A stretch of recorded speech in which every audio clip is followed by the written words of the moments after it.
गिरीश कोहली द्वारा लिखित और निर्देशित और सोहम शाह स्टारर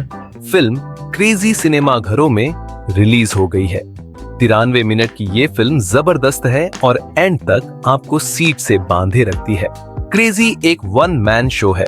इस फिल्म में आवाजों, तस्वीरों और वीडियो के जरिए कई जाने माने चेहरे आपको देखने और सुनने मिलेंगे, लेकिन पूरी पिक्चर में एक्टिव सिर्फ सोहम शाह हैं। अपने महंगी गाड़ी में नोटों से भरा बैग लिए निकले अभिमन्यु के रूप में सोहम आपको एक जर्नी पर लेकर जाते हैं, जिससे पीछे मुड़ना आपके लिए मुश्किल है। इस वीडियो के अंदर मैं इस पूरी मूवी की स्टोरी को आप सभी के लिए एक्सप्लेन करने वाला हूँ, ताकि आप सब घर बैठे इस क्रेजी मूवी की स्टोरी को जानकर एंजॉय कर सके। तो इसी बात पे जल्दी से वीडियो को लाइक कर लीजिए और जिन्होंने चैनल को सब्सक्राइब नहीं करा वो जल्दी से चैनल को भी सब्सक्राइब कर लीजिए।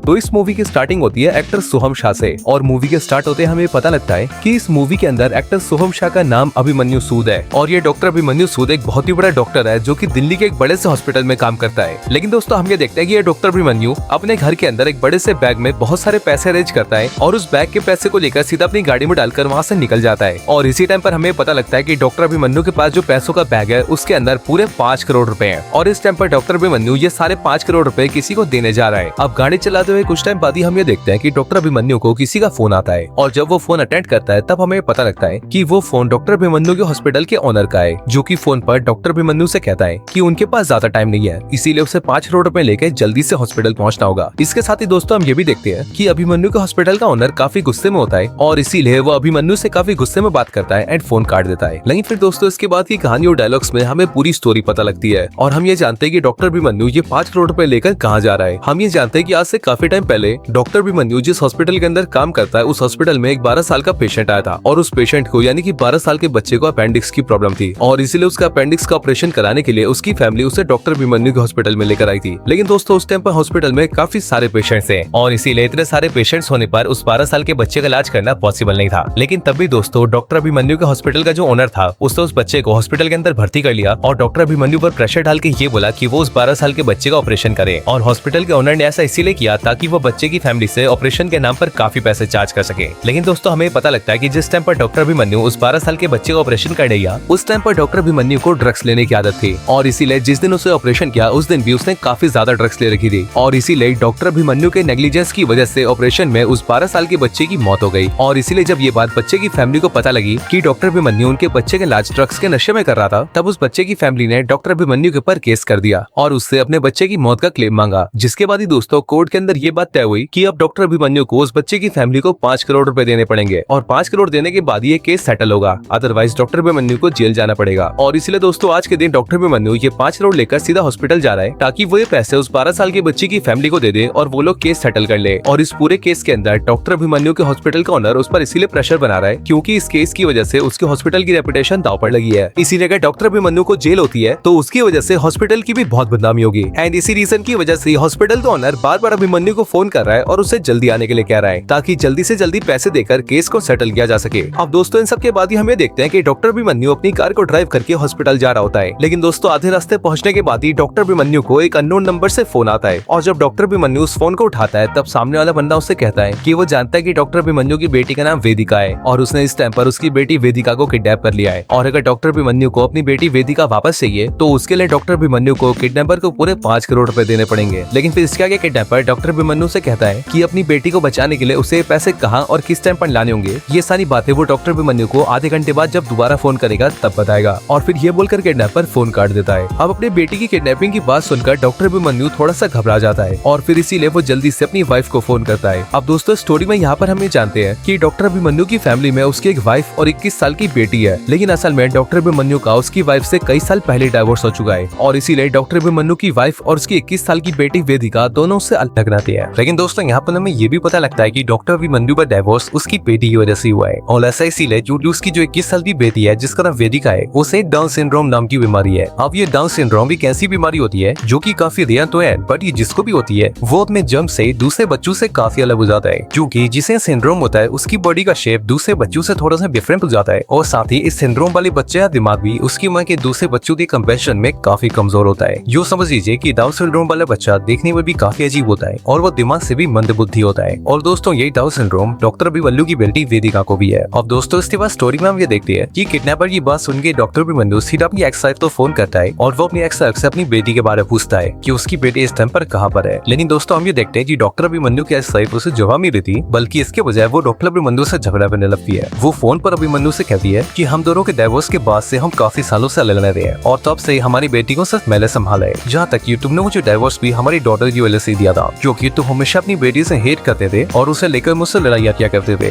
कि आखिरकार हमारी बेटी नॉर्मल क्यों नहीं है, उसे ऐसी खतरनाक बीमारी क्यों हुई है और आखिरकार क्यों वो मेरी तरह इंटेलिजेंट नहीं है बल्कि ऐसी मंदबुद्धि है। बल्कि हमारी बेबी बेटिका ऐसे छोटी मोटी काम भी नहीं कर पाती है जो कि उसकी उम्र के बच्चे बड़े आराम से कर लेती है। और इन्हीं सारी लड़ाइयों के चलते तुमने मुझे और अपनी बेटी को छोड़ दिया था और डिवोर्स के बाद से तुम अपनी बेटी से मिलने भी बहुत कम बार आते थे और जितनी बार भी आते थे उस टाइम तुम ना तो उससे ज्यादा बात करते थे और ना ही उसके बारे में कुछ समझते थे और हमेशा से उस पर गुस्सा किया करते थे। अब अपनी एक्स की इन सारी बातों को सुनकर अभिमन्यु उससे कहता है कि अभी मेरे पास इन सारी बातों के लिए टाइम नहीं है, बस तुम मुझे ये बताओ कि मेरी बेटी वेदिका इस टाइम पर कहाँ पर है। ये बात सुनकर अभिमन्यु की वाइफ उससे कहती है कि इस टाइम पर उनकी बेटी स्कूल में है और वो खुद ही सुबह उसे स्कूल छोड़ गई भी। अब ये बात सुनकर डॉक्टर अभिमन्यु थोड़ा सा रिलैक्स हो जाता है और उसे ऐसा लगता है कि फोन करने वाला हो ना हो झूठ बोल रहा है या फिर उससे मजाक कर रहा है, क्योंकि यहाँ पर हम ये भी जानते हैं कि डॉक्टर अभिमन्यु को जिस किडनैपर ने फोन किया होता है उसके बारे में डॉक्टर अभिमन्यु को पता होता है एंड वो ये याद करता है कि किडनैपर की आवाज उसने पहले भी सुनी है और शायद से वो उस किडनैपर से कभी न कभी मिला भी है। बस वो इंसान को ने वो उस टाइम पर अभिमन्यु को याद दिया होता है एंड इसलिए अभिमन्यु को ऐसा लगता है कि हो ना हो कोई उससे मजाक ही कर रहा है और इसी ने वो रिलैक्स होकर अपनी कार को ड्राइव करने लगता है। लेकिन दोस्तों इसके 20 मिनट बाद हम ये देखते हैं कि वो किडनैपर फिर से डॉक्टर अभिमन्यु को फोन करता है और वो अभिमन्यु को अपनी लोकेशन भेज कर कहता है कि मैं तुम्हें 1 घंटा देता हूँ, अगर तुम्हें अपनी बेटी प्याली है तो जल्दी से 5 फ्लोर लेकर इस लोकेशन पर आ जाओ और अगर तुम्हें 1 घंटे से ज्यादा टाइम दिलाया तो तुम्हारी बेटी नहीं बचेगी। लेकिन किडनैपर की बात सुनता है डॉक्टर अभिमन्यु से कहता है कि मैं जानता हूँ कि तुम मुझसे मजाक कर रहे हो और मेरी बेटी तुम्हारे पास नहीं है क्योंकि मेरी बेटी इस टाइम पर स्कूल में है। इसके साथ ही वो किडनैपर से ये भी बोलता है कि मैंने तुम्हारी आवाज भी तैने कहीं सुनी हुई है और मैं ये भी जानता हूँ कि मैं तुमसे कई बार मिल चुका हूँ, बस इस टाइम पर मुझे तुम्हारा चेहरा याद नहीं आ रहा है। अब दोस्तों डॉक्टर अभिमन्यु की इन सारी बातों को सुनकर वो किडनैपर उसने वीडियो कॉल करता है, जिसके बाद डॉक्टर अभिमन्यु जैसी वीडियो पर उठाता है वैसी वो देखता है कि किडनैपर ने सही में उसकी बेटी को किडनैप किया हुआ है और इस टाइम पर उसकी बेटी वेदिका किडनैपर के पास रस्सियों में बंधी हुई है और किडनैपर ने उसकी बेटी को बेहोश कर रखा है। अब ये देखकर डॉक्टर अभिमन्यु को सही में बिलीव हो जाता है कि उसकी बेटी किडनैप हो चुकी है और इसीलिए ये दिखाकर किडनैपर उससे कहता है जो तुम्हारे पास सिर्फ 1 घंटा है, जल्दी से मेरी बताई हुई लोकेशन पर आ जाओ और 5 करोड़ देकर अपनी बेटी ले जाओ और अगर तुमने 1 घंटे से 1 मिनट भी लेट किया तो तुम्हारी बेटी नहीं बचेगी और फिर यूं बनकर किडनैपर फोन कट कर देता है। अब दोस्तों इसके बाद हम ये देखते हैं कि डॉक्टर अभिमन्यु काफी ज्यादा परेशान और कंफ्यूज हो जाता है और ऐसा इसीलिए क्योंकि उसके पास अपनी बेटी को बचाने के लिए 5 करोड़ तो होते हैं, लेकिन इस टाइम पर उसने 5 करोड़ रुपए केस को सेटल करने के लिए भी देने हैं और इसीलिए अभिमन्यु को समझ गया होता है कि उसे क्या करना चाहिए, क्योंकि अगर वो किडनैपर के पास नहीं गया और उसने पैसे केस को सेटल करने के लिए दे दिए तो किडनैपर उसकी बेटी को जान से मार देगा। बट अगर उसने पैसे इस टाइम पर किडनैपर को दे दिए तो उससे उसकी बेटी की जान तो बच जाएगी, लेकिन फिर डॉक्टर अभिमन्यु को जेल जाना पड़ेगा। अब इसी सिचुएशन से परेशान होकर डॉक्टर अभिमन्यु अपनी गर्लफ्रेंड को फोन करता है और यहाँ पर हमें पता लगता है कि डिवोर्स के बाद से डॉक्टर अभिमन्यु अपने इस नई गर्लफ्रेंड के साथ रिलेशन में है। वो अपनी जीएफ को फोन करके उससे 5 करोड़ मांगता है एंड वो उससे कहता है कि उसे 5 करोड़ बहुत ही अर्जेंटली चाहिए, लेकिन अभिमन्यु की जीएफ उससे कहती है कि उसके पास इतने सारे पैसे है ही नहीं। बट इसके आगे वो उससे पूछती है क्या बात क्या है, जिस पर डॉक्टर अभिमन्यु अब तक जो भी हुआ है वो सारी बातें उसे बताता है। अब ये सारी बातें सुनकर अभिमन्यु की जीएफ उससे कहती है कि शायद से तुम कंफ्यूज हो, लेकिन मुझे पूरी तरह से समझ में आ रहा है कि तुम्हारे साथ क्या हो रहा है। असल में ये तुम्हारी बेटी की किडनैपिंग नहीं बल्कि ये ट्रैप है, क्योंकि सोचो इस टाइम पर तुमने 5 करोड़ रुपए अरेंज करे थे और ये 5 करोड़ लेकर तुम केस सेटल कर ले जा रहे थे, लेकिन जब तुम्हारे हाथ में इतने सारे पैसे थे तभी किडनैपर का तुम्हें फोन आया बिल्कुल उसी टाइम पर। और इससे भी बड़ा कोइंसिडेंट तो ये है कि किडनैपर ने भी तुमसे पूरे 5 करोड़ ही मांगे और इसीलिए मैं चाहती हूँ कि तुम भी इस बारे में सोचो, क्योंकि मुझे तो ऐसा लगता है कि हो ना हो ये कोई ट्रैप ही है जिसमें कोई तुम्हें फंसाना चाहता है। अब अपनी जीएफ की सारी बातें सुनकर डॉक्टर अभिमन्यु को भी इस बात पर शक होता है एंड वो अपनी जीएफ से कहता है कि तुम शायद बिल्कुल सही कह रही हो, क्योंकि वैसे भी जिस किडनैपर ने मुझे फोन किया था मुझे याद है कि मैंने उसकी आवाज पहले भी सुनी है और मैं उससे कई बार मिल भी चुका हूँ। ये बात सुनकर अभिमन्यु की जीएफ उससे कहती है कि अगर ऐसी बात है तो शायद ये सब उस 12 साल के बच्चे की फैमिली का रही है जिसकी जान तुम्हारे ऑपरेशन करते टाइम चली गई थी, क्योंकि शायद हो सकता है कि इस तरीके से यानी कि झूठी किडनैपिंग के जरिए वो तुमसे 5 करोड़ रुपए भी ले ले और कोर्ट में ये भी साबित कर दे कि तुमने उन्हें 5 करोड़ रुपए नहीं दिए ताकि तुम्हें जेल भी जाना पड़े। जैसे मेरे ख्याल से ऐसे हो सकता है कि ये सब कुछ तुम्हारी एक्सरसाइज कर रही हो, क्योंकि वैसे भी वो तुमसे बहुत नफरत कर दिया है, इसलिए तुम्हें लूटना उसके लिए कोई बड़ी बात नहीं है। अब ये सारी बातें सुन के डॉक्टर अभिमन्यु का दिमाग खनकता है और इसीलिए वो जल्दी से अपना फोन खोलता है और गैलरी ओपन करके फोटोज देखने लगता है, क्योंकि उसे शक होता है कि अगर किडनैपर उसका कोई जानकार है तो शायद से उसकी फोटो या वीडियो उसके साथ उसी गैलरी में जरूर होगी। अब गैलरी में सारी फोटोज को चेक करते हुए उस अपनी बेबी वेदिका की क्लासमेट्स की फोटो देखती है एंड उस फोटो के अंदर वेदिका के सारे क्लासमेट्स होते हैं एंड उनका टीचर भी होता है। लेकिन वेदिका के टीचर को देखने के साथ ही डॉक्टर अभिमन्यु को याद आता है कि जिस किडनैपर ने उससे पैसों के लिए फोन किया था उसकी आवाज वेदिका के टीचर जैसी है और इसी हो किडनैपर और कोई नहीं बल्कि वेदिका का टीचर ही है। लेकिन वेदिका का स्कूल टीचर उससे बहुत प्यार करता है और वो स्कूल में वेदिका की बहुत केयरिंग करता है। इसीलिए अभिमन्यु को समझ नहीं आ रहा होता है कि आखिरकार टीचर ने ऐसा क्यों किया है। लेकिन इसके वो सोचता है कि शायद से उसने ये सब उसकी वाइफ के कहने पर किया होगा, जो उसकी एक्स लाइफ ने उसे पैसों का लालच दिया होगा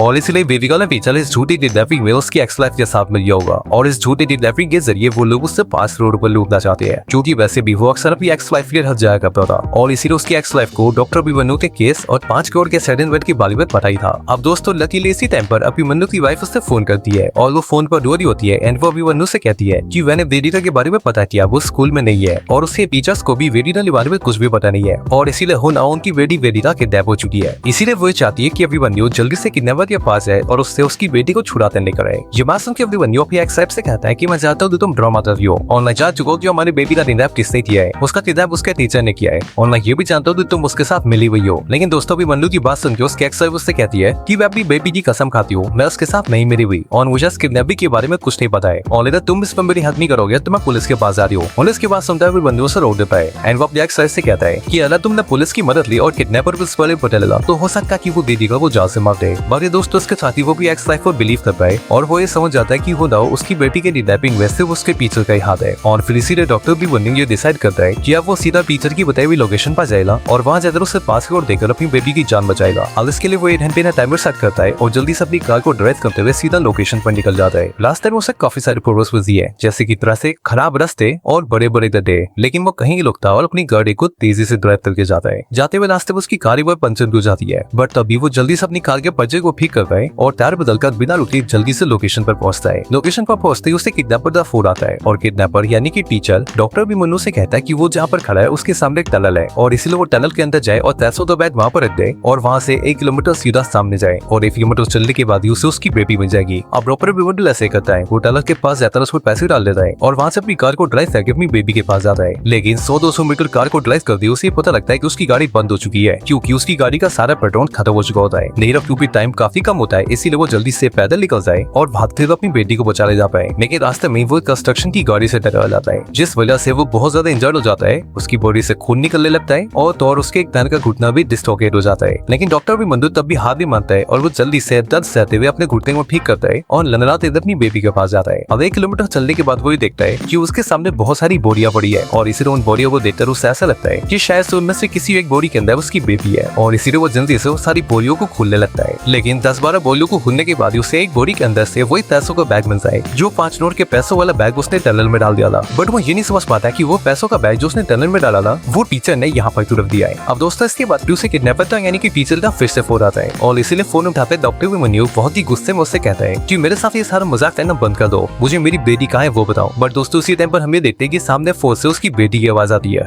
जो कि अभिमन्यु से कहती है कि पापा मैं आपकी बेटी वेदिका हूँ। वेदिका की बात सुनकर डॉक्टर अभिमन्यु उससे कहता है कि मैं तुम्हें बचा रहा हूँ, बताओ बेटा तुम कहाँ पर हो, मैं अभी तुम्हें लेने आया हूँ। बट उसकी बात सुनकर देविका उससे कहती है कि पापा असल में मुझे आपको एक बात बतानी है और मैं चाहती हूँ कि बात सुनकर आप मुझ पर गुस्सा न करें। अब इसके बाद ही देविका डॉक्टर अभिमन्यु को बात बताना स्टार्ट कर दिया और वो अपने साथ डॉक्टर अभिमन्यु से कहती है कि असल में उसके टीचर ने उसका कोई किडनैप नहीं किया था, ये असल में झूठी किडनैपिंग थी जो कि मैंने अपने स्कूल टीचर के साथ मिलते की थी। अब अपनी बेटी की बातें सुनकर डॉक्टर अभिमन्यु की होश हो जाते हैं और वो ये समझ ही नहीं पाता है कि आखिरकार उसकी बेटी ने ऐसा किया क्यों। लेकिन उसकी बेटी वेदिका उससे कहती है कि पापा जब से मेरे अंदर समझ आई है तब से मैंने ये देखा है कि आपने हमेशा मुझे नापसंद किया है और आप हमेशा से मुझसे नफरत करते आ रहे हैं और मैं जानती हूँ ऐसा इसीलिए क्योंकि मैं दूसरे बच्चों की तरह नहीं हूँ और आपको एक स्मार्ट और इंटेलिजेंट बेटी चाहिए थी जो कि आपको मैं बिल्कुल भी नहीं लगती थी। लेकिन पापा असल बात तो यह कि मैं भी बहुत इंटेलिजेंट हूँ और इसीलिए मैं इस बात को आपके सामने साबित करना चाहती थी कि मैं इंटेलिजेंट और स्मार्ट हूँ ताकि आप मुझे वो रिस्पेक्ट दे जो मुझे कभी नहीं मिली है। और इसीलिए पापा मैंने सब कुछ तो इसीलिए किया ताकि आप मुझे प्यार और रिस्पेक्ट दे। अब इंसानी बातों के बाद ही फोन कट हो जाता है और फोन कट होने के बाद ही डॉक्टर अभिमन्यु का दिमाग हिल जाता है और उसे समझ नहीं आता है कि आखिरकार उसके साथ ये सब हुआ क्या है। लेकिन फिर अगली बार दोस्तों उसके सामने उसकी बेटी आती है जो कि डॉक्टर अभिमन्यु के सामने अपना हाथ बढ़ाती है और फिर इस पॉइंट ऑफ टाइम पर डॉक्टर अभिमन्यु ने समझ जाता है कि उसकी बेटी वेदिका कोई बेवकूफ नहीं बल्कि बहुत समझदार लड़की है और उसने ये सब कुछ सिर्फ इसीलिए किया ताकि वो अपने आप को अपने फादर के सामने साबित कर सके। एंड इसीलिए दोस्तों हम ये देखते हैं कि डॉक्टर अभिमन्यु अपनी बेटी वेदिका की सिचुएशन समझता है और वो हंसते हुए उसका हाथ पकड़ता है एंड उसे अपनी बेटी के तौर पर एक्सेप्ट कर लेता है, जिसके बाद ही वेदिका को अपने फादर से वो प्यार मिलता है जो उसे लाइफ में कभी नहीं मिला था।